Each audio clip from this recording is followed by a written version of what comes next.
Brother Chan, in an era of endless gaming options that players pick up and discard like they're flipping through infomercials at 2 a.m., people still do that, right? Not since 2005, brother. Brother Chan, in an era of endless gaming options that players pick up and discard like they're refreshing the main page of YouTube. Already outdated, you still got about a 3-month window to attach the simile to TikTok, however.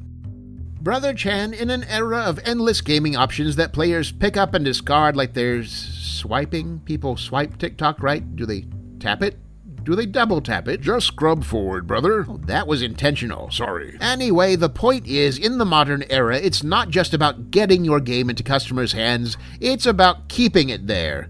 Where games were once individual experiences sold like a movie ticket, they're now more like theme park admission, where a few high-end amusements exist solely to trap you into a persistent ecosystem of food and merchandise transactions. Even single-player games are now designed primarily to keep your wallet captive, with the ultimate goal of feeding off you indefinitely like some sort of matrixy human battery jello pod. You go to some unusual theme parks, brother. That's how Euro Disney works now, Chan. Look it up. I think your assessment might be a tad bleak, Brother Shu. Bleak? It's positively dystopian, but that doesn't mean it's not true. Look at Assassin's Creed Valhalla. Sold as a single-player game, and Ubisoft couldn't turn it into a live service title fast enough. Or how about Grand Theft Auto 5? Ever wonder why, instead of story DLC, they're giving us a third console generation remaster squared? It's because GTA Online has stuffed their offices so full of cash that the story devs can't reach their desks. Fair enough, brother, but are you forgetting Red Dead Redemption 2? A massive and extremely successful single-player game from Rockstar well after GTA Online had hit its stride. You can't say Red Dead was only made to sell an online mode. Chan, the only reason Red Dead Online hasn't dominated its single-player mode like GTA has is that it made the mistake of attracting Old West fans instead of fans of running down low-level players in an off-brand Mercedes while dressed like the saddest member of Eminem's entourage. Let me emphasize for you, Chan, having an obnoxious online mode that makes enough money that you don't have to put in the effort to make good single-player content anymore is the ideal here. It's what they strive for. I still think that you're making this out to be a bit more hopeless than it is. Look at Bethesda, for instance.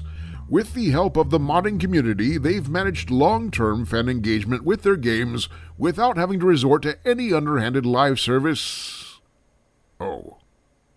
Never mind. It's what I've been telling you, Chan. I'm not trying to be cynical. It's just that this is a top-notch natural environment for cynicism.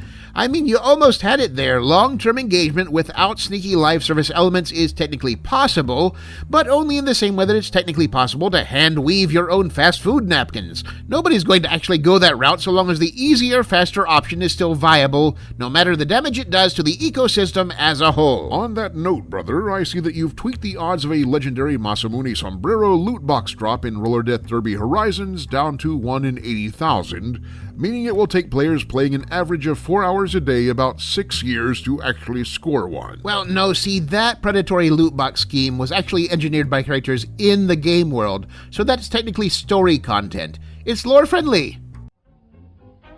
Still here, searching for more of our antics? Why, this is the internet, video gamers. Just subscribe and let us come to you. Also be sure to hit the notifications button, because otherwise YouTube doesn't believe you really mean it. Trust issues, brother, they've been hurt before.